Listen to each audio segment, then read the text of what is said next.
Today we're going to tell you about a highly regarded performing arts center right here in our backyard, the Riverside Center. So let's go inside and check it out. Before we start the episode, I want to recognize our sponsor, Shore United Bank. Shore will be there to help guide your financial journey every step of the way.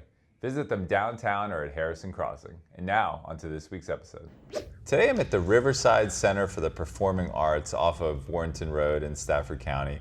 And I'm with Patrick Ahern, who is the CEO and the producing artistic director for the Riverside Center. So, Patrick, thank you for joining us. It's a pleasure to be here. Thanks for having me. Yeah, so take us back. I know Riverside was founded back in 1998, so I know you weren't here, but tell us a little bit about when it was first started, kind of what the vision for it was. Sure, but I believe the ball started rolling back in 96, 97. Rolanie Wayman, who was a great lover of music, played the piano, was a music director of many of the churches in the area.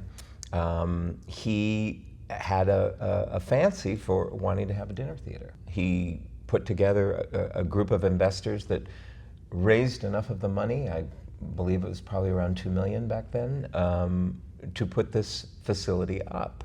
Mr. Wayman used to operate a dinner theater out of the General Washington down on Princess Anne, I believe that is. And then he wanted to have something more special and bigger, and so the Riverside opened in 1998. I believe it was June of '98. They opened with the Broadway show Oklahoma. Started out like gangbusters because people thought, wow, we got this in our own backyards. They used to do 4 shows a year. Most of the people that were in the cast waited the tables and did the serving, and it was a pretty happy place. I was introduced to the Riverside back in 2006. I came down as a guest artist, and I did the Music Man, and I was flabbergasted with the facility. I could not believe that they had something like this in this area. Not that the area didn't deserve it, but there's a lot of great equity full theaters in the country that don't have a facility like this. Beautiful facility. In end of 2009, 2010, Ron Wayman called me with a couple of board members, and they said, we're making some big changes down here. Would you ever entertain the thought of running a theater? So with a 400, 500 seat facility with a proscenium stage and 24 flies and everything that this state-of-the-art facility has. And so I took the job. I started in end of 2010, and we have made some huge strides in the last 15 years. And I know in one of those periods of time, we doubled our attendance back in 2018.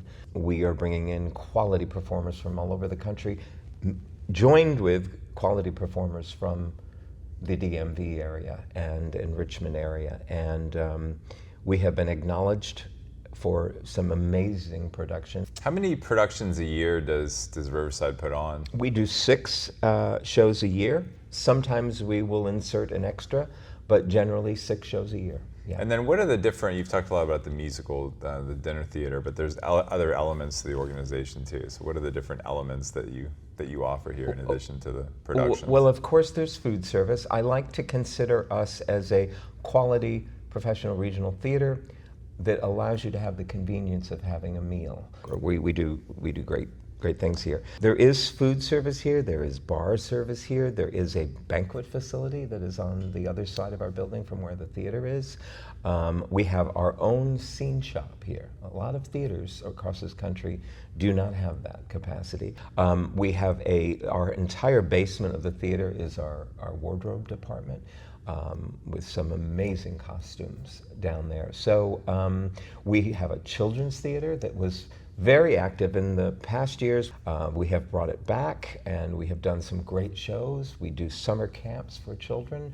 We're doing an audition intensive workshop this year for the first time for high school students who want to go into this field, possibly audition prep for colleges. Our plans down the road include having our own school for the performing arts. We have the ability to not only educate in performance, but we can also educate in stage management, in scenic design, costume design, many, many things that we can do here. We are kicking off our first concert series in August with Motown. It's a Motown review with this great band that's coming in to do that. In September, we have Jerry Lee Lewis' Great Balls of Fire, the Tommy Dorsey Orchestra in October. So we are continuing to evolve as a full-fledged performing arts center for this area, and it is going very well. Well, good. You had, there was an interesting thing that change that occurred a couple years ago. You became a nonprofit, I believe, in 2023. So what was the sort of impetus to you all becoming a nonprofit, and what impact has that had on the organization? Regional theater in this country is primarily nonprofit, 501c3. If you are looking at your theaters up in DC, the Arena Stage, the Kennedy Center, the Folger Theater Group, Shakespeare Theater, Signature Theater, they're all nonprofit organizations, and it helps a theater sustain with the capacity and the ability to receive grants, tax breaks on certain things. Donations is a big thing. Many theaters will do capital campaigns and reach out. And the donations to a 501c3 nonprofit theater are 100% tax deductible. So the benefits of the nonprofit status are huge. We made the transition in January 2024. So the Riverside Center for the Performing Arts Theater Operations is the 501c3. The Riverside Center LLC, which was the beginning investors, they still retain the building and the land, and they act as a landlord. This Performing Arts Center has become a gem for this community. 7% of our business in 2024 was out of state. And we have a data sheet now that shows, I think, people from at least 28 states in this country have come to see a show here at Riverside Center. It has received, I would say, over the past 10 years, has been big. A lot of the performers, such as Sally Struthers, Joyce DeWitt from Three's Company, Karen Grassley from Little House on the Prairie, many Broadway performers who have come to work here as guest artists love this theater. Well, Patrick, I know you've always got a lot of stuff going on, a lot of productions coming up. Yeah. So what's the best way where people can find out, like what's coming up in camps and productions and all Absolutely. That kind of stuff? Our website, riversidedt.com. You can go to that, and it's a wealth of information, and social media. Well, Patrick, congratulations on all that Riverside's accomplished during your time and before that, and encourage people, if they haven't come out, to come check it out. And if I may say one last thing, don't take live arts and theater for granted, because there is nothing like the experience of being in a room with 400, 1,000 people, and all watching the same thing at one time, experiencing people's highs and lows, the emotions, the laughing. It's in not such a great place right now, because granting and funding is going away, and so don't assume it's going to be around for years and years to come without your support. Your support is key, and we would love to have that support here at Riverside Center. All right. Well, Patrick, I appreciate you spending a little time with us today. My pleasure. Thanks for your time. Yeah.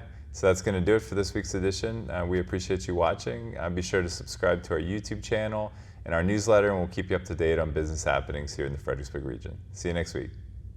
And thanks again to our sponsor, Shore United Bank.